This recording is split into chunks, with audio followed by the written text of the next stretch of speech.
Well, we've seen two Disney live action remakes this year, and it's time Universal and Greenworks came with theirs. How to Train Their Dragon. Does this leap off the screen and become one of the best films of the year so far? Or does it fall into just a not better version of its animated classic? Well, this movie, I think, breathed some fire. Let's talk about it.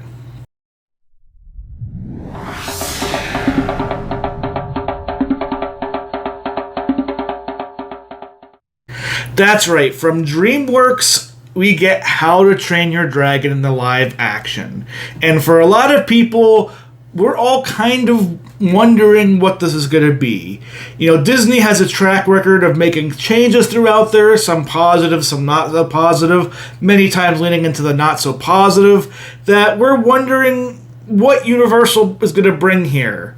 And How to Train Your Dragon is, for many, a beloved franchise from the 2010s itself. Now, for me personally and my family, we didn't really get the chance to watch this until around the 2020s, so we're a decade late on this franchise, and even then, I think we only saw the original How to Train Your Dragon movie. There wasn't that much connection for me and this brand going in, and to be honest, I went into this movie foggy about what the first one was about. I know you have Hiccup, who is not your typical Viking, and he meets the ever-amazing cute Toothless, and they develop the dragon-to-human relationship that defines Burke at the end of the movie.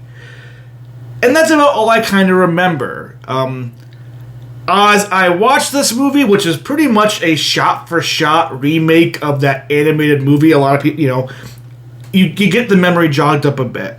And for a lot of people, they're going to sit back and maybe think, why make this live action if it's shot for shot, kind of like the animated movie? And there's going to be things I think the animated movie just does better than the live action stuff. But what I will say is I think there's things that the live action, even in a shot for shot way, made this movie feel different and better in its own way.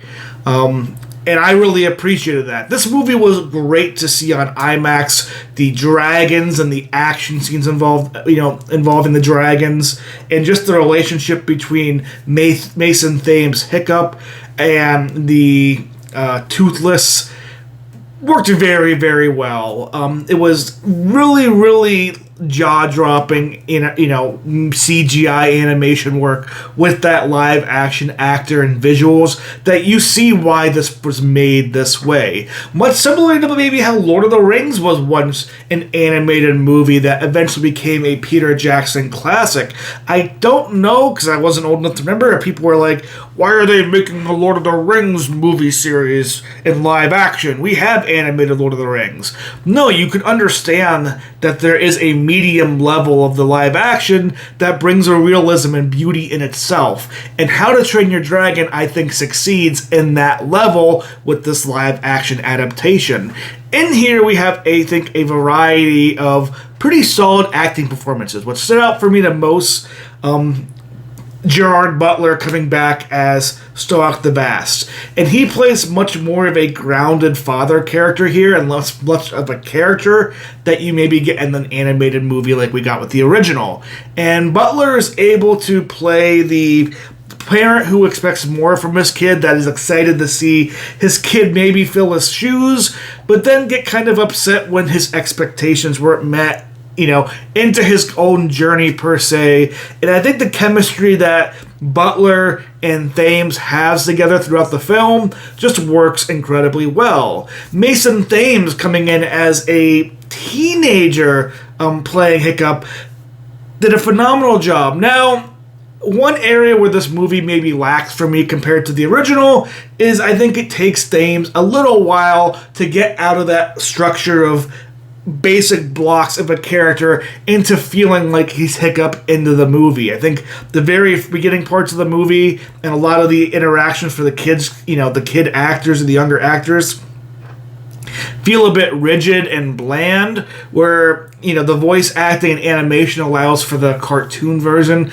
to feel a little bit more charismatic and lively. And for me, that comes down to just having adult actors and voice actors being able to play all these characters in the original animated movie compared to casting actors who are younger that have to fit the age demographic mostly for this How to Train Your Dragon live action cast. 17-year-old Thames, 20-year-old Nico Parker, who plays Astrid. These are young individuals, and I think it's so tough to compare somebody who's able to be the characters that are able to be animated with adult, more emotionally intelligent individuals who are more mature in life, compared to younger adults or even teenagers that might not have that development yet. Nonetheless, though, Thames delivers a great Hiccup, and by the end of the movie, he's fully into that character, and the chemistry that he has with Nico Parker's Astrid works itself out. If there's another thing I would say is weaker in this movie, it's that Astrid and Hiccup's, Nico Parker, Mason Thames chemistry wasn't really perfect one-to-one. They felt like teenage actors having to act like, a love story, and they don't have that emotional intelligence yet, but it isn't a non-factor, non-starter. Outside of this, though, the story and the score hits just the same. The way the visuals work with this live action adaptation, I think, delivers a more darker, in terms of not overly dark, but this isn't a movie you think you take a 3 or 4-year-old to. I think they'd be very scared at points by the dragons, and they might, not connect the same way as the more cartoonish, and not in a bad way, original movie.